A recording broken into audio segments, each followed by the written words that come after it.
लाजवाब आलू गोश्त का सालन दोनों बहनों ने मिलकर बनाया है।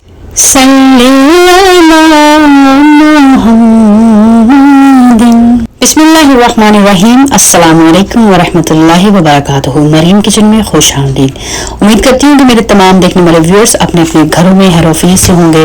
अल्लाह से दुआ करती हूँ कि अल्लाह ताला आप सबको अपने हिफ्ज़ और ईमान में रखे, दिन दुनिया आखिरत की तमाम खुशियाँ आप सबको देखने नसीब फरमाए और अचानक आने वाली तकलीफ, मुसीबत और बला से अल्लाह ताला आपकी और हमारी हिफाजत फरमाए। आमीन सुम्मा आमीन। जी तो व्यूअर्स, आज हम बनाएंगे मज़ेदार आलू गोश्त का सालन। यहाँ पे हमें जो गोश्त लिया है वो मटन का लिया है व्यूअर्स, और हम आपको यहाँ ये भी बताते चलें कि आज की जो रेसिपी है वो मरीम किचन में नहीं बनेगी। आज की रेसिपी बनेगी मरीम की बड़ी बहन अंबर के किचन में। तो व्यूअर्स, अंबर का घर और किचन आप पहले भी काफ़ी सारी रेसिपीज में और व्लॉग में देख चुके हैं, और सबसे अच्छी और मज़े की बात यह है कि आज की जो रेसिपी है वो अंबर सिस्टर भी हमारे साथ मिलके बनाएंगी और अपना एक्सपीरियंस जो है वो शेयर करेंगी। तो आज की रेसिपी बेसिकली बनाएंगी हम दोनों बहनें मिलके, क्योंकि ये फैमिली फन भी है और फैमिली किचन भी है। तो इंशाल्लाह आगे भी आने वाली बहुत सी रेसिपीज और व्लॉग में आप डिफरेंट किचन, डिफरेंट घर और डिफरेंट फैमिलीज के मेंबर से मिलते रहेंगे। तो व्यूअर्स, आइए आप भी हमारे फैमिली किचन में हमारी फैमिली के साथ शामिल हो जाएं। जी तो व्यूअर्स, यहाँ पे हम 5 किलो इस्तेमाल करेंगे मटन का गोश्त, और यहाँ पे हम आलू इस्तेमाल करेंगे हस्बे ज़रूरत, जितने आपको अच्छे लगे आलू गोश्त के सालन में आप डाल सकते हैं। तकरीबन 6 अदद टमाटर इस्तेमाल करेंगे। 20 से 25 अदद हम छोटे साइज की हरी मिर्चें इस्तेमाल करेंगे, और 20 से 25 कलियां हमारे पास लहसुन की हैं। तकरीबन 6 इंच हमारे पास अदरक है, और इन सब चीज़ों का हम पेस्ट रेडी कर लेंगे। और भी यहाँ पे साथ ही में चूल्हे पे पतीली चढ़ा दी है, फ्लेम को हमने मीडियम टू हाई रखा है। इसमें हमने 1.5 कप जो है वो ऑयल का डाला है, चाय वाला कप जो रोजमर्रा की रूटीन में हम इस्तेमाल करते हैं। 3 अदद दरमियाने साइज के प्याज हमने स्लाइसिस में बारीक काट लिए हैं, और अब प्याज को हम करेंगे अच्छी तरह से लाइट गोल्डन ब्राउन। जी तो व्यूअर्स, यहाँ पे प्याजों का बहुत ही जबरदस्त किस्म का कलर आ चुका है गोल्डन ब्राउन, और अब इसमें हम शामिल कर देंगे लहसुन, अदरक, टमाटर और हरी मिर्च का जो पेस्ट हमने रेडी किया था, और इसको अच्छे तरीके से मिक्स करेंगे और 5 से 7 मिनट इसको अच्छे तरीके से प्याजों में भून लेंगे। जी तो यहाँ पे 5 से 7 मिनट हो चुके हैं मसाले को भूनते हुए। अब इसमें हम शामिल कर देंगे तमाम पाउडर मसाले। तो यहाँ पे हम सबसे पहले शामिल करेंगे जीरा 3 टेबल स्पून,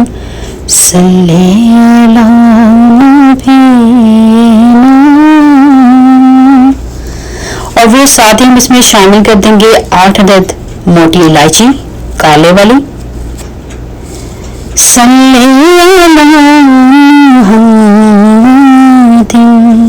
और 2 से 3 टुकड़े जो हम दालचीनी के शामिल कर देंगे, और साथ ही हम इसमें शामिल करेंगे सूखा धनिया पिसा हुआ 1.5 टेबल स्पून, और हल्दी भी हम 1.5 टेबल स्पून इसमें शामिल करेंगे, और लाल मिर्च जो है वो हम 4 टेबल स्पून इसमें शामिल करेंगे। व्यूअर्स, स्पाइसेस आप अपने टेस्ट के हिसाब से कम ज़्यादा कर सकते हैं।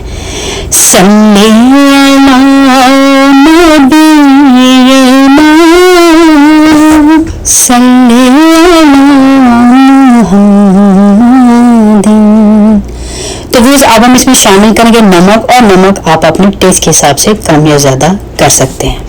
यहाँ पे आप देख सकते हैं कि मसाले सारे डल चुके हैं, और यहाँ पे अंबर सिस्टर मेरे व्यूज़ को आप हेलो हाई करते हैं। अस्सलाम वालेकुम। जी अस्सलाम वालेकुम वरहमतुल्लाहि वबरकातुहू। तो आलू गोश्त की रेसिपी के बारे में आप क्या बताएंगे? आज हम बना रहे हैं आलू गोश्त की रेसिपी। बहुत सिंपल और बहुत मज़े की रेसिपी है। आप इसको ट्राई कीजिएगा और ज़रूर बताइएगा कि आप सबको ये रेसिपी कैसी लगी। और ये बिल्कुल वही इंग्रेडिएंट आ रही हैं जो सब घरों में आप आसानी से आपके पास होती हैं, और आपको बाहर जाने की जरूरत नहीं पड़ती। आप रैपर निकालें और फ़ौरन इसको बना सकते हैं, और बहुत ही डिलीशियस जो है ये बनता है। अब इसके बाद सिस्टर डालेंगी कड़ी पत्ता। तकरीबन 3 से 4 अदद हमने इसमें शामिल किए हैं कड़ी पत्ता, और कड़ी पत्ता डालते हुए की वीडियो हमसे नहीं बन सकी। हम दोनों बहनें बातें करने लगी थी, इसलिए वीडियो स्किप हो गई। इसके लिए हम माफ़ी चाहते हैं। अब इसमें हम डालेंगे गोश्त। गोश्त में डाल रही हूँ इसमें, और गोश्त डालने के बाद मैं इसमें पानी नहीं डालूंगी। गोश्त का जो अपना ही पानी है, ये गोश्त उसी में गलेगा। एक तो ये ताज़ा गोश्त है, तो इसको इतने पानी की ज़रूरत नहीं है। व्यूअर्स, बिल्कुल यहाँ पे आपको ये बात बताते चले कि गोश्त की भी किस्में होती हैं। पानी डालते वक्त आपने ये देखना है तो गोश्त बिल्कुल ताज़ा है तो उसमें पानी डालने की बिल्कुल ज़रूरत नहीं पड़ती। ताज़ा गोश्त जब आप बनाते हैं वो अपना ही पानी बहुत अच्छी तरीके से छोड़ता है, और उसी में वो गल जाता है। और डिपेंड करता है कि आपने गोश्त को फ्रीज़ किया हुआ है 1 हफ्ते के लिए, 1 महीने के लिए, तो उस लिहाज से आप उसमें हस्बे ज़रूरत पानी इस्तेमाल करेंगे गोश्त कितना पुराना फ्रीज़ किया हुआ है। अब गोश्त को हम अच्छी तरह से मसाले में पकाएंगे, बहुत अच्छी तरीके से भूनेंगे। जी तो व्यूअर्स, यहाँ पे हमने गोश्त के रिलेटेड आपको कुछ अच्छी मालूमात बताने की कोशिश की है। उम्मीद है कि आपको अच्छी लगी होंगी वो मालूमात और इंशाल्लाह आप उनको फॉलो भी करेंगे। व्यूअर्स, यहाँ पे 7 से 8 मिनट हो चुके हैं गोश्त को पकाते हुए और आप देख सकते हैं कि गोश्त का कलर थोड़ा सा चेंज होना शुरू हो चुका है। इस स्टेज पे आके व्यूअर्स हम पतीली को कवर कर देंगे, फ्लेम को हम मीडियम करेंगे और अब गोश्त जो पानी छोड़ेगा उसी पानी के अंदर गोश्त अच्छे तरीके से गल जाएगा। और अब हम इसका वेट करते हैं गोश्त के अच्छे तरीके से गलने का। तो व्यूअर्स, यहाँ पे हमने आलू जो है वो छील के काट के और पानी में डाल के इनको रख लिया है। और यहाँ पे हमें 10 अदद आलू लिए हैं। व्यूअर्स, आलू आप अपने टेस्ट के हिसाब से ज़्यादा भी ले सकते हैं, कम भी ले सकते हैं, क्योंकि डिपेंड करता है कि किसको आलू को उसमें ज़्यादा अच्छे लगते हैं, किसी को कम अच्छे लगते हैं। तो ये हमने इस साइज़ के जो हैं आलू काटे हैं। आप अपनी मर्ज़ी से छोटा बड़ा साइज़ इनका रख सकते हैं। जी तो व्यूअर्स, यहाँ पे हम आपको दिखाते चलें कि आप देख सकते हैं कि हमने यहाँ पे गोश्त में पानी नहीं डाला और माशाल्लाह से गोश्त ने अपना पानी बहुत ज़्यादा छोड़ दिया है। और इसी गोश्त के पानी में माशाल्लाह से गोश्त हमारा बहुत तरीके से गल जाएगा। यहाँ पे जब तक गोश्त हमारा पानी में गल रहा है, यहाँ पे आप देख सकते हैं हमने लिए हैं 2 अदर टमाटर। उनको हमने छुरियों पे लगाया है इस तरह से, क्योंकि अगर आपके पास सीखें नहीं है तो आप इस तरह भी टमाटरों को ग्रिल कर सकते हैं। तो अब हम टमाटर को करेंगे चूल्हे के ऊपर रख के ग्रिल। और ग्रिल हम इसको तब तक करेंगे जब तक कि इसका छिलका खुद ब खुद उतरना शुरू नहीं हो जाएगा। और ग्रिल व्यूअर्स, टमाटर को ग्रिल करके हम इसलिए डालेंगे क्योंकि इससे ग्रिल करने से आलू गोश्त जो है वो बहुत ही अच्छा आएगा। तो व्यूअर्स, यहाँ पे आप देख सकते हैं कि इनका कलर जो इस तरह से आएगा। और ये वाला जो टमाटर है ये रेडी है। इस छिलका देख सकते हैं कि इसका उतर चुका है और बल्कि उतर रहा है और भी ज़्यादा।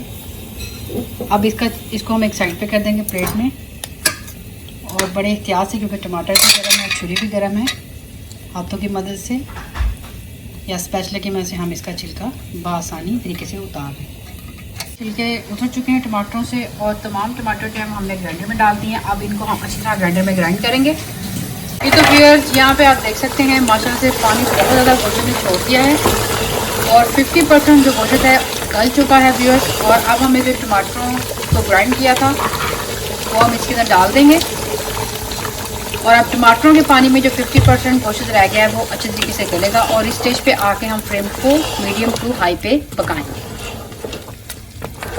अब इसको हम कवर कर देंगे और थोड़े थोड़े वक्फे के बाद हम इसको चेक करेंगे कि पानी हमारा खुश्क हो चुका है, गोश्त हमारा गल चुका है।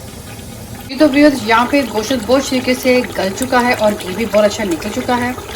अब हम आपको दिखाते हैं गोश्त यहाँ पे कितना अच्छा जो है गल चुका है। ये आप देख सकते हैं, ये बहुत गर्म है और माशाल्लाह से बहुत अच्छे तरीके से गल चुका है। अब इसमें हम डालेंगे आलू, तो हमें डाल दिए हैं। अब आलू डाल के हम तकरीबन 10 से 12 मिनट इसको अच्छी तरीके से भूनेंगे। अच्छी तरीके से भूनने के बाद फिर हम इसमें पानी डाल के इनका शोरबा बनाएंगे।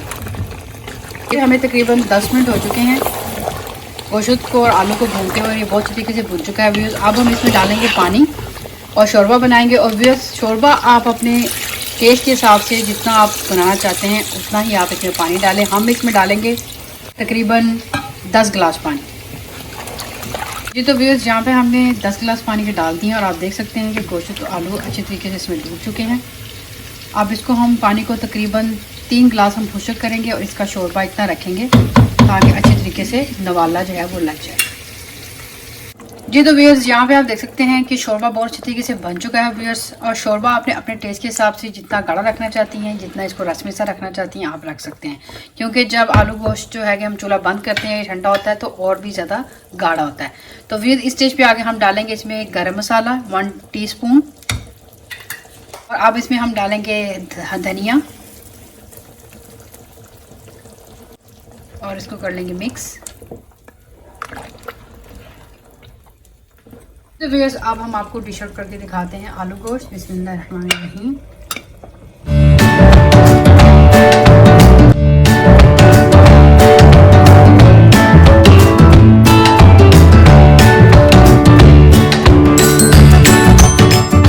माशाल्लाह से व्यूअर्स, यहाँ देख सकते हैं बोटी भी गई हैं और टूटी भी नहीं है। आलू भी ज़बरदस्त किस्म के गल चुके हैं। माशाल्लाह से आलू गोश्त हमारा पक के बिल्कुल रेडी हो चुका है और हमने इसको डिश आउट कर दिया। और व्यूअर्स माशाल्लाह से ये बहुत ही डिलीशियस बना है। आप इस रेसिपी को ज़रूर ट्राई कीजिएगा।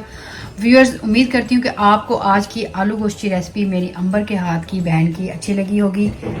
और अगर अच्छी लगी है तो व्यूअर्स आप इसको लाइक कीजिएगा, फैमिली और फ्रेंड के साथ इसको शेयर कीजिएगा और कमेंट बॉक्स में अपनी राय से मुझे ज़रूर आगाह कीजिएगा। व्यूअर्स इसी के साथ अपना और अपने घर वालों का बहुत ढेर सारा ख्याल रखिएगा और मरीम को भी दुआ में याद रखिएगा। इंशाल्लाह ज़िंदगी रही तो मिलेंगे नेक्स्ट टाइम किसी नेक्स्ट डिलीशियस रेसिपी के साथ, इस खूबसूरत दुआ के साथ कि अल्लाह और उसके हबीब सल्लल्लाहु अलैहि वसल्लम के हवाले मरीम को दे इजाज़त।